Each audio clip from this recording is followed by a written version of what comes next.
ये कहानी है एक ऐसे चोर की जिसे एक कार को चुराना इतना भारी पड़ जाता है कि वो अपनी लाइफ में दोबारा चोरी करना ही भूल जाता है। अब आगे ऐसा उसके साथ उस कार में क्या होता है ये जानने के लिए इस वीडियो को एंड तक देखना, क्योंकि लास्ट में इस मूवी का सस्पेंस आपको हिला कर रख देगा। तो मूवी की शुरुआत होती है एक हाई सिक्योरिटी वाले एरिया को दिखाते हुए। ये एरिया काफी सुनसान था और यहाँ पर एक कार खड़ी होती है। कुछ देर बाद यहाँ एक शीरो नाम का बंदा आता है जो अपने आसपास काफी अजीब ढंग से देखने लगता है। दरअसल शीरो एक चोर है जो किसी को वहां ना पाकर उस कार को चुराने के पर्पस से बड़ी इजीली उस कार में एंटर हो जाता है। अब शीरो उस कार को स्टार्ट कर वहां से ले जाने का ट्राई करता है, बट वो कार स्टार्ट नहीं होती। इसलिए वो कार को छोड़कर उसमें लगे साउंड सिस्टम और कुछ कीमती सामानों को अपने बैग में भरने लगता है। साथ ही वो थोड़ी मस्ती करते हुए बैक सीट पर सूसू भी कर देता है। इसके बाद शीरो जब कार से सारा कीमती सामान निकाल कर बाहर जाने के लिए कार के डोर को ओपन करता है तो वो डोर ओपन ही नहीं होता।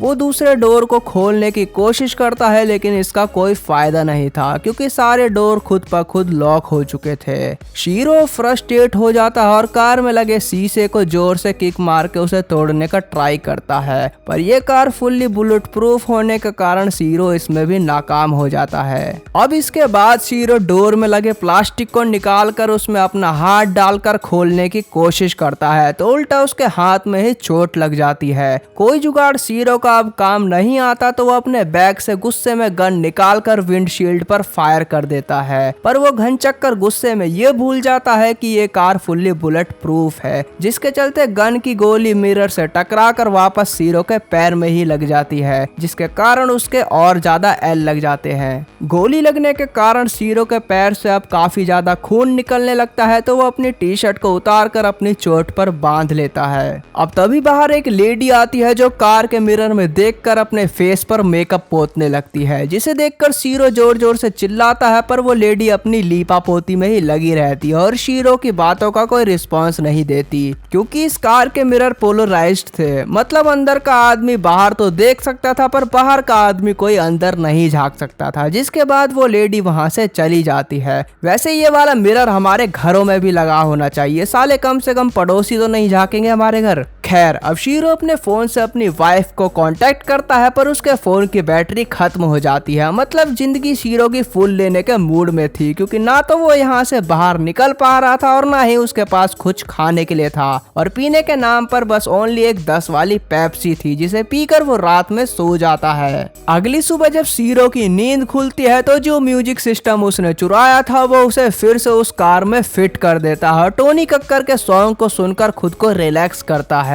थोड़ी देर बाद वो डोर्स को ओपन करने की फिर से कोशिश करता है, तो तभी अचानक से उस कार में एक कॉल आती है। शीरो उस कॉल को पिक करता है, तो उस कॉल पर एक आदमी होता है। वो शीरो को बताता है कि मेरा नाम डॉक्टर एंड्रिक फरारी है और मैं इस एसयूवी का ओनर हूँ। एंड्रिक शीरो से ये भी कहता है कि मेरी कार 28 बार चोरी हो चुकी है और इसको मिलाकर अब 29 बार हो जाएगी। लेकिन शीरो एंड्रिक की बातें सुनकर बस उससे इतना ही कहता है कि मुझे यहाँ से बस बाहर निकालो। अब एंड्रिक शीरो को इस कार के फीचर्स बताने लगता है कि जिस कार में वो बैठा है वो फुल्ली बुलेट प्रूफ है, इसके शीशे पोलराइज्ड हैं, जिसका कंट्रोल मेरे हाथों में है। शीरो एंड्रिक की सुनकर कहता है कि अबे गदर गांडू, मुझे तेरी कार नहीं खरीदनी जो तू मुझे इसकी खूबियां बता रहा है। मुझे बस यहाँ बहुत गर्मी लग रही है और प्यास भी, इसलिए जल्दी से मुझे यहाँ से बाहर निकाल। फिर शीरो के ऐसा बोलते ही कॉल कट हो जाती है और कार में एसी ऑन हो जाता है। एसी ऑन होने के बाद शीरो को थोड़ा अच्छा फील होता है, पर एंड्रिक ने ये एसी उसे राहत पहुंचाने के लिए नहीं बल्कि उसे टॉर्चर करने के लिए ऑन करा था। देखते ही देखते उस कार में अब ठंड बहुत ज्यादा बढ़ जाती है, जिससे शीरो अपनी टी शर्ट पहन लेता है और अपनी पैंट को फाड़ कर एसी विंड को कवर करने लगता है। पर कार में इतनी ज्यादा ठंड हो जाती है कि शीरो के अंदर से लेकर बाहर तक का मामला सारा फ्रीज हो जाता है। कुछ टाइम बाद अब एंड्रिक की कॉल फिर से आती है, तो शीरो उसे गंदी गंदी गालियां देकर खुद को यहाँ से निकालने के लिए कहता है। एंड्रिक बोलता है ठीक है, मैं तुम्हें बाहर निकाल दूंगा, पर उससे पहले तुम्हें मेरे कुछ सवालों का जवाब देना होगा। शीरो गुस्से से अब पागल हो जाता है और एंड्रिक से कहता है साले खटमल की टट्टी पर बैठी हुई मक्खी है तू, यहाँ मेरी भूख प्यास से हालत खराब है और तुझे मेरे साथ केबीसी खेलना है। तो एंड्रिक बोलता है तुम्हारी भलाई इसी में ही है कि मैं जो तुमसे बस पूछूं तुम उसी का ही आंसर दो। एंड्रिक, अगर तुम अपने बेटे को कभी चोरी करता हुआ पकड़ोगे तो तुम उसके साथ क्या करोगे? शीरो, पहले तो मैं उसकी गुद्दी नापूंगा, देन उसे पुलिस के हवाले कर दूंगा। जिस पर एंड्रिक कहता कि नहीं, कोई भी बाप अपने बेटे के साथ कभी ऐसा कर ही नहीं सकता। थोड़ी देर बाद शीरो अब अपने सामने एक पुलिस वाले को देखता है तो शीरो उसे चिल्लाकर उससे हेल्प मांगता है, लेकिन उसकी आवाज कार के बाहर नहीं जा रही थी तो पुलिस वाला उसकी आवाज नहीं सुन पाता। वो पुलिसमैन उस कार के पास आता है और उसको चारों तरफ से देखकर उसका चालान काटकर वहां से चला जाता है। अब इस कार का चालान इसलिए कटता है क्योंकि इसके सारे शीशे पोलराइज्ड थे। दोपहर होती है और बाहर बारिश होने लगती है। बाहर बेशक बारिश हो रही थी लेकिन यहाँ कार के अंदर शीरो प्यासा मर रहा था। शीरो हताश होकर बैठा था तो एंड्रिक उसे कॉल करता है। शीरो उससे पानी की रिक्वेस्ट करता है तो एंड्रिक उससे उसका नाम और आधार नंबर पूछता है, जिस पे शीरो उसे ये सब बता देता है। फिर एंड्रिक भी शीरो से कहता है कि कार के बैक सीट पर एक फिल्टर वाला पाइप है, उसमें से तुम्हें पानी मिल सकता है। तो अब शीरो उसकी बात सुनकर यही करता है, वो कार के फिल्टर वाले पाइप में से पानी को एक बोतल में भर लेता है जो कि काफी गंदा था, लेकिन इतनी ज्यादा प्यास लगी होने के कारण शीरो उसी गंदे पानी को पी लेता है।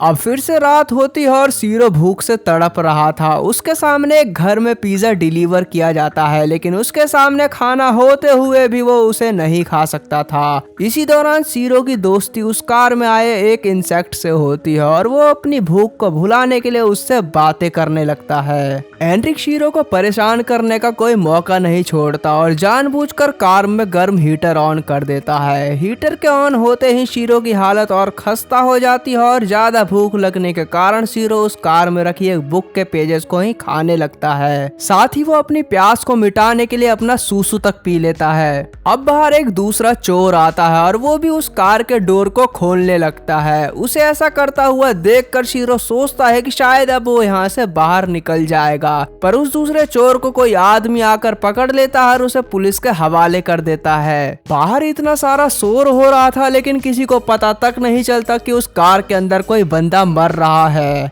जिसके बाद फिर से रात हो जाती है और शीरो अपनी भूख को कंट्रोल करने के लिए अपने दोस्त इंसेक्ट को ही खाने लगता है, पर फिर शीरो के मन में उस कीड़े के लिए दया पैदा हो जाती है और वो उसे नहीं खाता। अब उसी टाइम बाहर कार के पास आकर एक कपल आपस में लूडो खेलने लगते हैं, लेकिन बेचारा शीरो उन्हें देखने के अलावा कुछ नहीं कर पाता। बेचारे शीरो में देख के हिलाने तक की भी ताकत नहीं बची थी। नेक्स्ट डे एंड्रिक का फिर से कॉल आता है जो शीरो को बताता है कि बैक सीट के नीचे एक चॉकलेट रखी है जिसे तुम खा सकते हो। शीरो उस चॉकलेट को जल्दी से खा लेता है जिससे उसे कुछ अच्छा फील होता है। अब शीरो अपनी फोन की बैटरी को निकालकर धूप में रख देता है और मस्त चश्मा लगाकर बाहर के लोगों की दिनचर्या को देखने लगता है। काफी बार ट्राई करने के बाद शीरो फाइनली उस डोर में एक होल कर देता है, लेकिन ये होल हमारी किरण आंटी के सोच से भी छोटा था, जिसमें से कोई आवाज भी बाहर नहीं जा सकती थी। अब तभी दोबारा से एंड्रिक की कॉल आती है जो शीरो से कहता है कि उसके पास एरिना और न्यूनल की न्यूज है। एरिना और न्यूनल का नाम सुनकर शीरो पूरी तरह से शॉक हो जाता है क्योंकि ये दोनों ही उसके बीवी बच्चे थे। शीरो कहता है कि तुम इनके बारे में कैसे जानते हो, जिसपे एंड्रिक उसे बताता है कि मैंने तुम्हारी वाइफ से कहा है कि तुमने एक लकी ड्रॉ में $1,00,000 जीते, जिससे वो उसे देने के बाद इस शहर को छोड़कर चला गया। एंड्रिक की इस हरकत पर शीरो को बहुत गुस्सा आता है और उसे मदरबोर्ड वाली गाली देता है। कॉल कटने के बाद शीरो ने जो बैटरी बाहर रखी थी वो उसे फिर से अपने फोन में डालता है और लकली उसका फोन ऑन भी हो जाता है। वो अपनी वाइफ एरिना को कॉल करता है लेकिन एरिना कॉल पिक नहीं करती, जिससे शीरो को उसे एक वॉइस मैसेज भेजना पड़ता है, जिसके बाद फिर से उसका फोन दोबारा डेड हो जाता है। सीन अब शिफ्ट होता है और हम देखते हैं कि शीरो बार बार उस कार के स्टार्ट बटन को छेड़ता है जिससे कार स्टार्ट हो जाती है। कार का गियर रिवर्स में अटका था तो शीरो तेजी से उस कार को रिवर्स में ही चलाने लगता है, जिससे कार का एक्सीडेंट हो जाता है। कार के ठुकने के बाद शीरो जैसे तैसे करके उसमें से बाहर आता है और एक पेट्रोल पंप के पास बने कैफे में जाता है। शीरो उस कैफे में से पानी की बोतल और बर्गर लेकर खाने लगता है, पर उसी टाइम कैफे का गार्ड आकर उसके पास उसे इस बिल को पे करने के लिए कहता है, जिसपे फ्रस्ट्रेट होकर शीरो उस गार्ड को गोली से उड़ा देता है।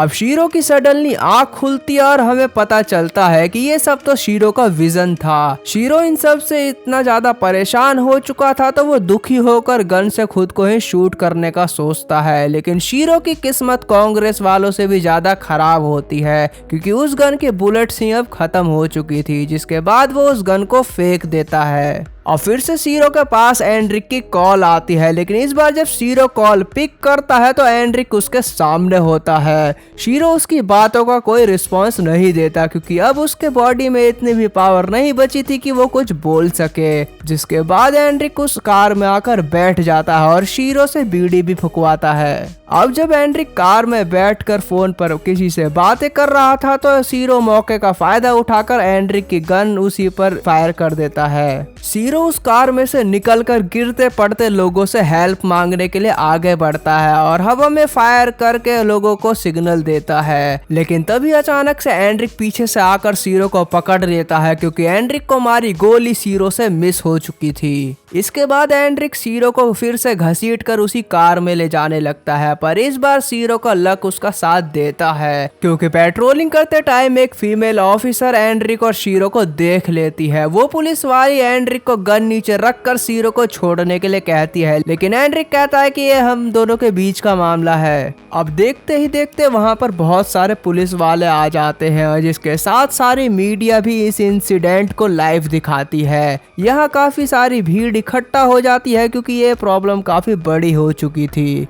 एंड्रिक को ये सब देखकर बहुत गुस्सा आता है क्योंकि उसका प्लान फेल हो चुका था। उसके सर पर शीरो को मारने का खून सवार हो जाता है, तो सिचुएशन को कंट्रोल करने और एंड्रिक को समझाने के लिए एक अमेडियो नाम के ऑफिसर को बुलाया जाता है जो कि रिटायर्ड था। यहाँ कुछ लोग एंड्रिक के खिलाफ होते हैं तो कुछ लोग उसके साथ, क्योंकि उन लोगों को भी काफी बार चोरी का सामना करना पड़ा था। अब अमेडियो एंड्रिक को बड़े प्यार और समझदारी से समझाता है कि बेशक शीरो एक चोर है और उसने गलत काम किया है, और भले ही 28 बार तुम्हारी कार चोरी हो चुकी है, लेकिन एंड्रिक मेरे भाई तुम जो कर रहे हो वो शीरो के क्राइम से भी बड़ा क्राइम है। अमेडियो एंड्रिक को बहुत सारी बातें बोलकर समझाता है, जिसके बाद एंड्रिक भी अमेडियो की बातों पर विचार करता है और इमोशनल होकर शीरो को छोड़ देता है। शीरो को रिलीज करने के बाद एंड्रिक फिर से अपनी कार में जाकर बैठ जाता है और कुछ देर बाद अपनी कार में एक टाइमर सेट कर उसे ब्लास्ट कर देता है। दरअसल एंड्रिक ने ऐसा इसलिए किया क्योंकि वो एक चोर को सबक सिखाना चाहता था, लेकिन आज जो एंड्रिक करने वाला था उसकी वजह से एंड्रिक लोगों की नजर में शीरो से भी बड़ा क्रिमिनल बन चुका था। बस इसी कारण एंड्रिक के पास आत्महत्या करने के अलावा कोई दूसरा रास्ता नहीं बचा था। दूसरी तरफ शीरो की बात करूँ तो उसका इसमें क्या बिगड़ा। उसके खिलाफ कोई पुलिस को प्रूफ नहीं मिलता, जिसके बाद उसे छोड़ दिया जाता है और यहाँ बेचारा एंड्रिक फोकट में मारा गया। और इसी सीन के साथ फिर ये मूवी यहीं खत्म हो जाती है। तो दोस्तों हमने इस मूवी से क्या सीखा, यही कि अगर कोई तुम्हारे सामने गलत काम करता है तो उसे बेशक सबक सिखाओ, लेकिन सही तरीके से, क्योंकि अगर तुमने भी गलत तरीके से उसे सबक सिखाने का कोशिश किया तो तुम में और उसमें कोई फर्क नहीं बचेगा। हाँ तो बस यार, अगर आपको वीडियो पसंद आई हो तो प्लीज वीडियो को लाइक करना, शेयर करना, कमेंट करना और मेरे चैनल को सब्सक्राइब करना। मिलते हैं किसी नेक्स्ट वीडियो में, बाय।